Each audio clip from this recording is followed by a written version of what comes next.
തെരഞ്ഞെടുപ്പിന് പിന്നാലെ വിമർശനങ്ങളും ആരോപണങ്ങളും ഒക്കെ ഉയരുന്നത് സ്വാഭാവികമാണ്. ഇതിപ്പോൾ മുന്നണിയിൽ നിന്ന് തന്നെ വിമർശനം ഉയരുന്ന സാഹചര്യം. റാന്നിയിൽ LDF സ്ഥാനാർത്ഥി പ്രമോദ് നാരായണനെ വിമർശിച്ച് CPM പത്തനംതിട്ട ജില്ലാ കമ്മിറ്റി അംഗത്തിന്റെ ഫേസ്ബുക്ക് പോസ്റ്റ്. റാന്നിയിൽ പോളിംഗിന് വന്ന കുറവിന് കാരണം മണ്ഡലത്തിന് പുറത്തുള്ള സ്ഥാനാർത്ഥി വന്നതെന്നാണ് വിമർശനം.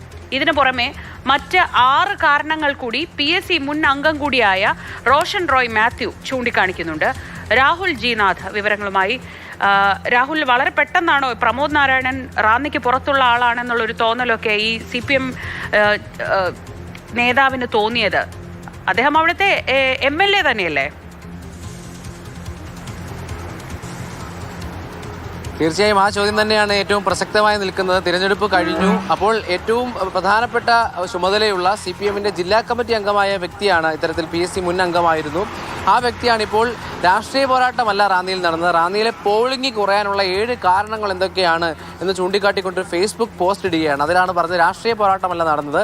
മറ്റൊന്ന്, റാന്നിയിൽ മത്സരിച്ചവരാരും LDF സ്ഥാനാർത്ഥിയാകട്ടെ UDF സ്ഥാനാർത്ഥിയാകട്ടെ അവരാരും റാന്നിയുമായി ബന്ധപ്പെട്ട് നിൽക്കുന്നവരല്ല എന്നുള്ളതാണ് ഏറ്റവും കൗതുകകരം.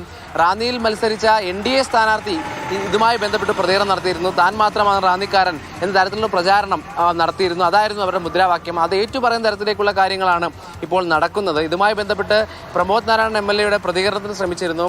പ്രതികരിക്കാൻ താൻ തയ്യാറല്ല, CPM നേതൃത്വവുമായി ഇതുമായി ബന്ധപ്പെട്ട പ്രതികരണം തേടുന്നതാകും നല്ലത് എന്ന ഒരു പ്രതികരണമാണ് നിലവിൽ പ്രമോദ് നാരായണൻ നടത്തിയിട്ടുള്ളത്. 7 കാര്യങ്ങളിൽ കൗതുകകരം അത് തന്നെയാണ്. ഒന്നാമതായി പറയുന്നത് രാഷ്ട്രീയ മത്സരമല്ല, രാഷ്ട്രീയ പോരാട്ടമല്ല നടന്നത്. മറ്റൊന്ന്, ഈ സ്ഥാനാർത്ഥികളെ പറ്റി പ്രധാനമായി പറയുന്നുണ്ട്. സ്ഥാനാർത്ഥികളോട് താല്പര്യക്കുറവ് എന്നെടുത്തു പറയുന്നുണ്ട്. മത്സര സ്ഥാനാർത്ഥികളോട് ആളുകൾക്ക് താല്പര്യക്കുറവ് ഉണ്ടായി എന്ന് പറയുന്നുമുണ്ട്. അപ്പോൾ ഇതൊക്കെ എന്തിനോടാണ് വിരൽ ചൂണ്ടുന്നത്? പാർട്ടി ഒന്നാകെ മുന്നണി സംവിധാനത്തിന്റെ ഭാഗമായി കേരള കോൺഗ്രസ് മാണി ഭാഗത്തിന് സീറ്റ് നൽകുന്നു. സ്ഥാനാർത്ഥിയായി വരുന്നു. സിറ്റിംഗ് MLA കൂടിയാണ്. 5 വർഷം ഉണ്ടാക്കിയെടുത്ത വികസനം പറഞ്ഞാണ് വോട്ട് പിടിച്ചത്. അപ്പോഴും ഇതൊക്കെ മനസ്സിൽ വെച്ചിട്ട് തിരഞ്ഞെടുപ്പിന് ശേഷം ഇങ്ങനെ പുറത്തു പറയുമ്പോൾ എന്താണ് ഉദ്ദേശിക്കുന്നതെന്ന് മനസ്സിലാകുന്നില്ല. ആ സീറ്റ് നൽകുന്നതുമായി ബന്ധപ്പെട്ട് മറ്റ് വിവാദങ്ങളോ പ്രശ്നങ്ങളോ ഒന്നുമില്ലായിരുന്നു. കാരണം മുൻപ് മത്സരിച്ച പ്രമോദ് നാരായണൻ തന്നെയാണ് അവിടെ മത്സരിച്ചത്. ശബരിമല വലിയ വിഷയം ആകും എന്ന തരത്തിലുള്ള വലിയ ചർച്ചകൾ നടന്ന മണ്ഡലമാണ്. അവിടെയാണ് ഇപ്പോൾ എന്തായാലും CPMന് ജില്ലാ കമ്മിറ്റി അംഗം, അതാണ് ഉത്തരവാദിത്തപ്പെട്ട പദവിയിലിരിക്കുന്ന ആളാണ് ജില്ലാ കമ്മിറ്റി അംഗം, ഇത്തരം വിമർശനവുമായി മുന്നോട്ട് വരുന്നത്.